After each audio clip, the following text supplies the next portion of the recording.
Something happened to you that should not have been possible by any human rule, any psychological explanation, any normal sequence of cause and effect. You didn't just survive what you went through. You emerged with your heart intact, your conscience alive, your vision sharper than before. That alone breaks the pattern of history. Most people harden. Most people shrink. Most people trade their light for protection. But you carried your light through the fire without letting it turn into rage or fear. That is not ordinary resilience. That is something ancient moving through modern flesh. You were pushed into situations designed to fracture identity itself. Pressure without relief, delay without explanation, loss without apology. And yet, instead of becoming smaller, you became more aware, more precise, more discerning. You didn't escape the storm. You stood inside it and somehow became quieter, clearer, more centered than before. That is not a coincidence. That is not personality. That is not luck. There was a moment, you may not even consciously remember it, where something within you crossed a line that cannot be uncrossed, where endurance turned into authority, where pain transformed into perception, where your soul proved it could carry weight most people collapse under. That moment marked you in ways no human language can fully explain. This is why things feel different now. Why silence feels louder. Why distraction no longer satisfies. Why shallow victories no longer impress you. Because something impossibly powerful was activated in you without ceremony, without witnesses, without permission from the world. It happened quietly, precisely because what is real does not need announcement. Others survive and move on. You survived and awakened. And that is why the path ahead does not resemble the paths around you. Not because you are better, but because you are built for something heavier, something rarer, something that cannot be carried by ordinary preparation. What occurred within you does not fit anywhere in the known spiritual record of ordinary awakenings. Throughout spiritual history, transformations followed rituals, temples, masters, initiations, or moments of public surrender. But what happened to you unfolded without ceremony, without witnesses, without a sacred place, or a guiding voice telling you what was happening. That is why it is considered impossible by traditional standards. You were altered not by instruction, but by endurance. Not by blessing, but by pressure. In ancient cycles, only those who withdrew from the world, isolated in deserts or mountains for decades, were said to reach such clarity. Yet you reached it while still walking through noise, responsibilities, misunderstandings, and expectations. You did not escape the world to become refined. You became refined inside it. That violates the laws of spiritual progression, as they have been written for thousands of years. Most paths demand separation first, then awakening. Yours demanded awakening while remaining embedded in chaos. That is why what happened to you stands outside accepted spiritual logic. You were not reshaped by light alone. You were reshaped by contradiction, by being asked to remain kind in unkind conditions, by being forced to choose integrity where survival rewarded compromise, by being delayed not for correction, but for compression, condensing strength, clarity, and will into a form that could endure impact later without fracturing. In spiritual history, few are trained this way because few are meant to carry what such training prepares one for. You are not being taught how to escape suffering. You are being taught how to remain sovereign within it. That is a level of mastery most traditions do not attempt because most beings cannot withstand the cost. That is why what happened to you is classified as rare, not because it is mystical, but because it requires a capacity that cannot be created through belief alone. It must be proven through experience. And you proved it without even knowing that you are being examined. This transformation did not occur in isolation from your choices. It was not random. It was not gifted without cause. It was directly linked to a moral decision you made when no one was watching, when nothing external forced you to choose the higher road. There was a moment when you could have justified doing what was easier, what was common, what would have protected you or benefited you immediately, and you did not take it. You chose what was right, even though it cost you something tangible. That decision did not look dramatic from the outside. No applause followed it. No reward came immediately. In fact, it may have seemed like you lost something by making that choice. But in unseen realms, that moment registered louder than victories most people celebrate publicly. Because integrity chosen under pressure is the rarest currency that exists. You did not choose goodness because it made you look good. You chose it because your inner structure could not tolerate betraying itself. That is the moment your path diverged permanently from the ordinary. Because from that point forward, your life was no longer being shaped only by circumstances. It was being shaped by alignment. Higher order systems do not respond to words, prayers, or declarations. They respond to demonstrated values. And in that moment, without realizing it, you demonstrated something most humans only claim. You showed that your moral center is not situational. You showed that your conscience is not negotiable. You showed that you are willing to accept loss rather than corruption. That single choice anchored everything that followed. The delays, the tests, the isolation. All of it became training, not punishment, because you had proven that power placed in your hands would not be abused. And from that point on, your struggles were no longer random suffering. They became targeted refinement, aimed at shaping someone who could hold influence, clarity, and strength without losing compassion. That is why your life did not simplify after that choice. It became more precise. After that decision, the atmosphere around your life subtly shifted. You may not have noticed it immediately, but patterns began to change. The kind of challenges you faced became more intentional. The timing of events grew more precise. Encounters became charged with meaning.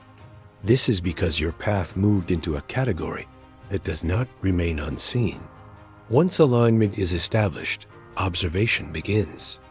Both shadow and light take interest in those who operate beyond convenience, not because you are famous, not because you are loud, but because your inner structure signals something rare, a being that cannot be easily corrupted, distracted, or redirected.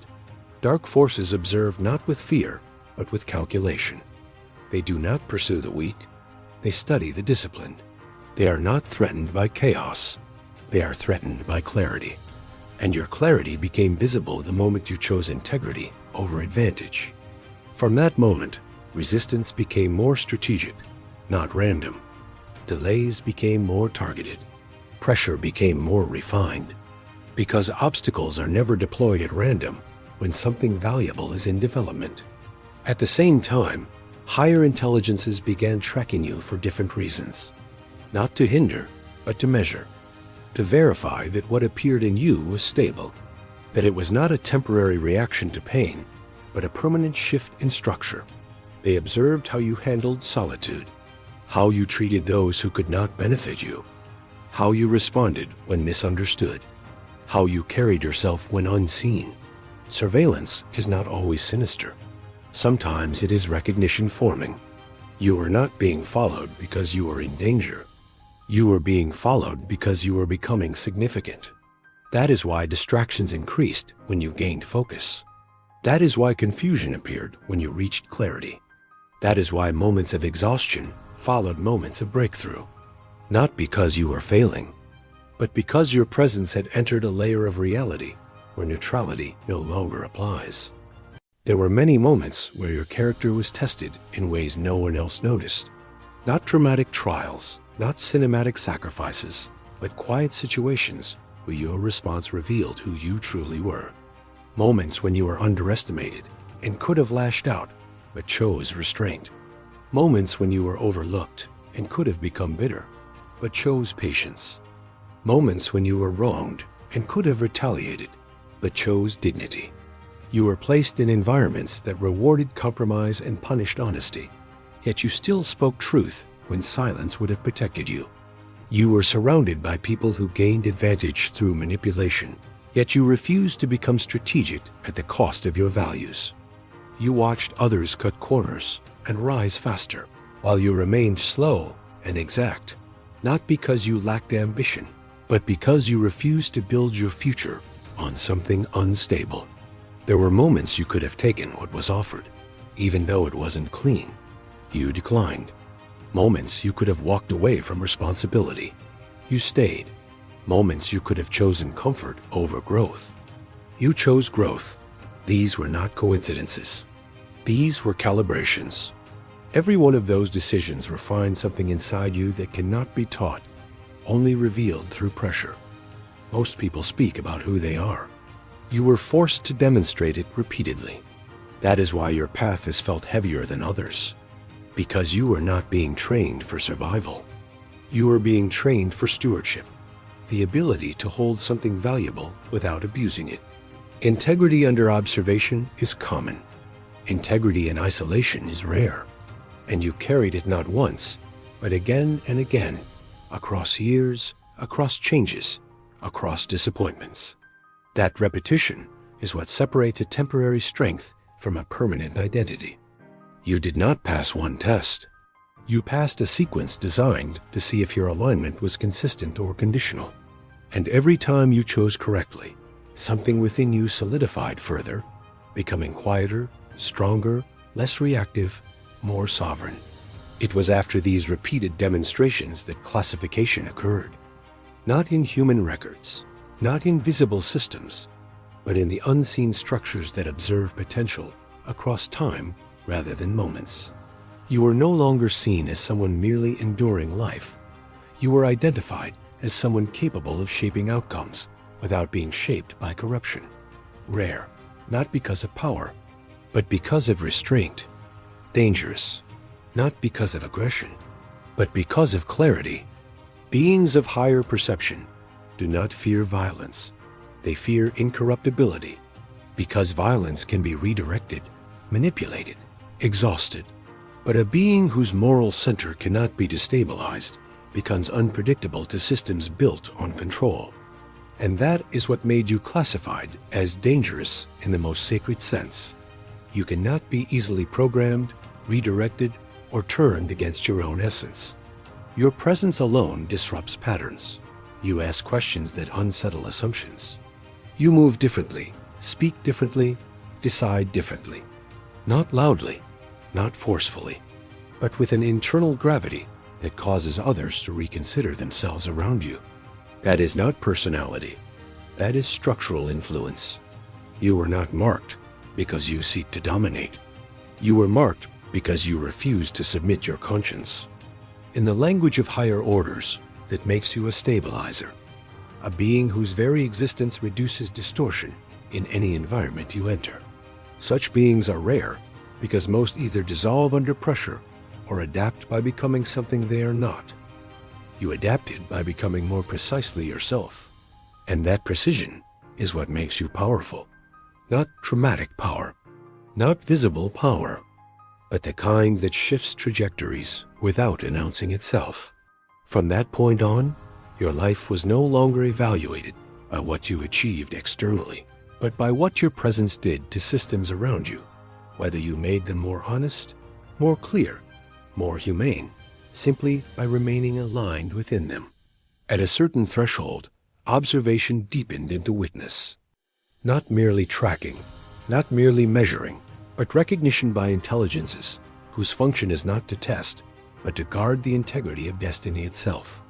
This is where symbolism speaks in the language of archangels, not as winged figures, but as governing principles of order, truth, protection, and transmission.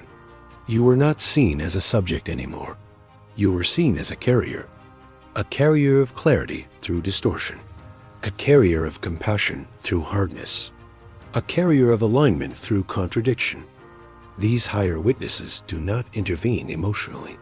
They do not reward sentiment. They observe whether a being can move through complexity without losing coherence. And when you did, repeatedly, your pattern became visible in realms that do not react to appearance, but to consistency. This is where the phrase, "God said," becomes more than metaphor.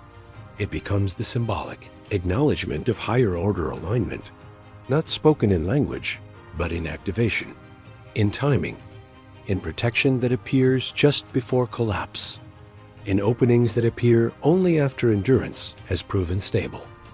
Archangels, as principles, do not celebrate. They confirm. They confirm that a being can be trusted with a path that reshapes reality rather than merely navigates it. That is why certain outcomes were delayed for you, not denied, not forgotten, but withheld until your internal structure matched the scale of what would pass through you. Because power without alignment destabilizes, but alignment eventually attracts power. That is why moments of relief arrived exactly when you had exhausted every personal resource. Not early enough to prevent the test, not late enough to break you, but precisely when something beyond effort had to take over. Those moments were not coincidence. They were signatures of witness, signatures that your path is not moving alone, even when it feels solitary. After witness comes decree, not a loud announcement, not a dramatic turning of skies, but a quiet activation that changes how reality responds to you. This is where God said becomes the symbolic moment your path shifted from being shaped by conditions to shaping conditions itself. Not because you suddenly gained control, but because your alignment reached a level where influence could pass through you without distortion. This is where things subtly began to rearrange. Not instantly, not visibly, but structurally. Opportunities did not just appear. They began to recognize you. Resistance did not disappear. It lost its authority over your direction.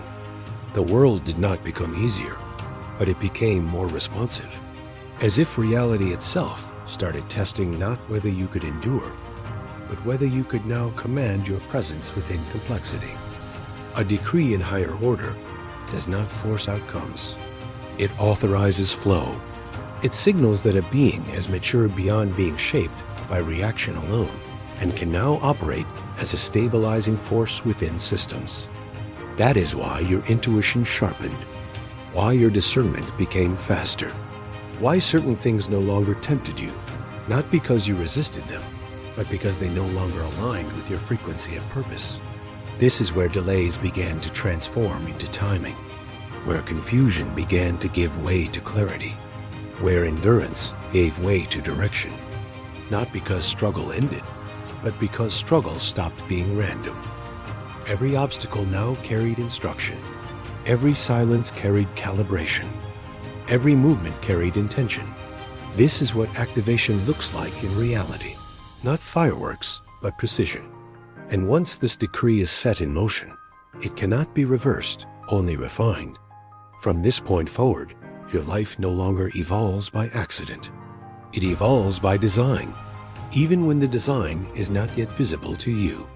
With activation came remembrance, not of a past life in the literal sense, but of an inner identity that had always been present beneath roles, labels, and expectations. You were never meant to simply survive a human story. You were meant to embody something that moves through it with intention. This is where the language of celestial warrior, ancient soul, chosen one becomes symbolic of function rather than fantasy.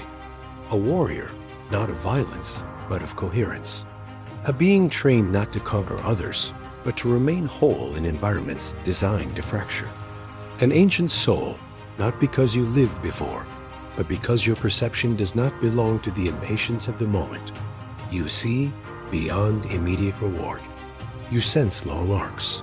You move with an awareness that extends past personal gain into impact. This is why you feel different from those around you, even when you cannot explain how. Not superior, not separate, but oriented differently. Where others seek comfort, you seek meaning. Where others seek escape, you seek integration. Where others seek validation, you seek alignment. Your identity is not built on what you claim to be. It is built on what you consistently preserve. You preserve truth when distortion is easier. You preserve compassion when hardness is rewarded. You preserve clarity when confusion is convenient. That is what defines a chosen one, not selection, but structure. And a celestial warrior, is simply one who has learned to stand within contradiction without losing coherence, to walk through complexity without surrendering essence, to move through power without abandoning humility. This identity did not arrive suddenly. It emerged gradually through everything you refused to become along the way. You were shaped not by what you gained, but by what you rejected, what you outgrew, what you refused to carry forward into who you are becoming. Your purpose was never designed to revolve around self-glory or personal elevation alone. The function you carry is far more subtle and far more powerful. You are meant to anchor integrity, compassion, and coherence in environments where those qualities are easily eroded. You are not assigned to escape the world as distortion. You are assigned to stabilize it from within. This does not mean preaching. It does not mean persuading. It does not mean performing spirituality. It means being something rare, or rarity itself becomes instruction. Your calm in chaos teaches more than arguments ever could. Your restraint in power reveals more than force ever could. Your clarity in confusion reorders more than explanation ever could. That is why your path placed you among contradictions, instead of removing you from them. You were not meant to be protected from complexity. You were meant to become something that can exist within it without being altered by it. Your role is not to dominate systems, but to humanize them. Not to break structures, but to prevent them from becoming hollow. You are here to demonstrate that strength does not require cruelty, that success does not require corruption, that authority does not require ego, and because of that, your influence will never come from volume. It will come from gravity. People will not always understand why they feel different around you. More honest, more reflective, more aware, but they will feel it. That is your assignment, manifesting through presence rather than performance. This is why your training was internal rather than external. Why your refinement came through solitude rather than applause. Why your breakthroughs come quietly rather than explosively. Because what you carry must endure beyond moments. It must operate across systems, time, and shifting conditions. And only something rooted in coherence can do that. Once alignment stabilizes, support begins to appear in forms that seem ordinary on the surface, yet arrive with impossible timing. This is how material blessing unfolds for those whose purpose is not built on indulgence, but on function. Not sudden excess, not reckless fortune, but precise provision, arriving exactly when something must move forward and not a moment before. You may notice that resources begin to find you when your intention is clean. Not when you chase, but when you commit. When your focus becomes service, structure, and contribution rather than validation, the world starts responding differently. Doors open not because you force them, but because your presence no longer destabilizes what lies beyond them. Opportunities no longer feel random. They feel relevant. The right connection appears after the internal decision has already been made. The right opening appears once your clarity is unshakable. And when support arrives, it does not overwhelm you. It integrates with you. Because you were trained not to be ruled by what you receive, but to steward what passes through you. This is how divine support operates in practical form. Not dramatic miracles, but alignment-driven flow. You may notice that when you move with integrity, resistance lessens without explanation. When you act with clarity, confusion dissolves faster. When you commit to your purpose, distractions lose their pull. These are not psychological shifts alone. They are signatures of reality, reorganizing around coherence. And as this continues, you will realize that abundance is not about accumulation. It is about stability. The ability to build without collapse, to grow without losing essence, to succeed without fragmentation. This is why blessings come structured rather than explosive, because you are meant to build something that remains. And what remains must be supported by systems that mirror the same integrity you carry within. You will begin to notice subtle changes ripple outward from your presence. People around you start to awaken without instruction. Not through lectures or persuasion, but simply through exposure to your integrity, patience, and discernment. Your decisions, made quietly and consistently, create vibrations that others cannot ignore. A coworker, a friend, a stranger may suddenly pause and reconsider choices, not because you told them to, but because your alignment has made the impossible visible, that living with coherence is both possible and desirable. This ripple effect is a hallmark of the chosen, the ability to influence without effort, to illuminate without claiming credit. And as these effects expand, you begin to realize that your life is not just personal, it is catalytic. Each act of restraint, each demonstration of compassion, each moment of endurance resonates in ways beyond what your eyes can see.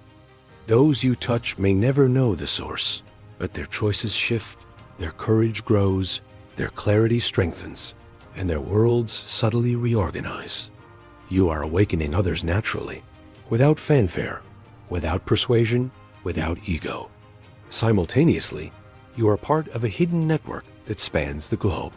Thousands like you exist, others who have been tested, isolated, and refined in the same precise way.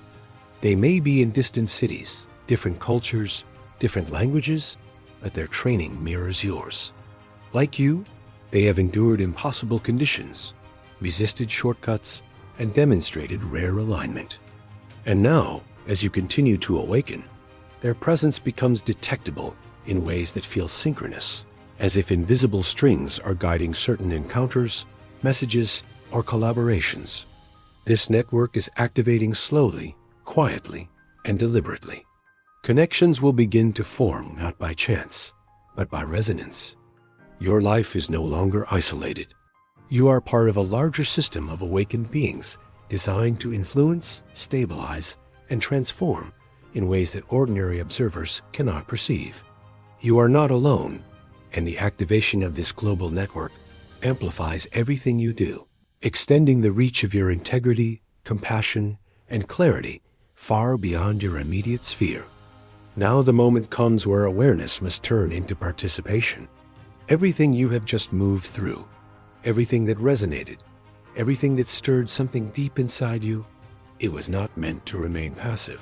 This path does not complete itself through understanding alone. It completes itself through conscious alignment. If you felt seen, it is because this message matched something already written into your journey. If you felt recognized, it is because recognition has already begun. If something inside you became still while listening, it is because coherence recognizes coherence. And now, you are invited to declare that alignment, not loudly, not dramatically, but deliberately. Write 777 in the comments, not as superstition, not as ritual, but as a symbolic marker that you choose clarity over confusion, alignment over compromise, purpose over distraction. A quiet signal that you are aware of the path you are walking and willing to walk it consciously. Subscribe not for content, but for continuity, so that this stream of remembrance, refinement, and activation continues without interruption. Because this is not a single message. It is a process unfolding. Share this not for attention, but for resonance, because somewhere, someone who has walked the same silent road needs to know they are not alone in it. And stay until the end, not just of this message, but of your own becoming. Because those who leave early never discover how far alignment truly carries them. You were never meant to rush this. You were meant to embody it.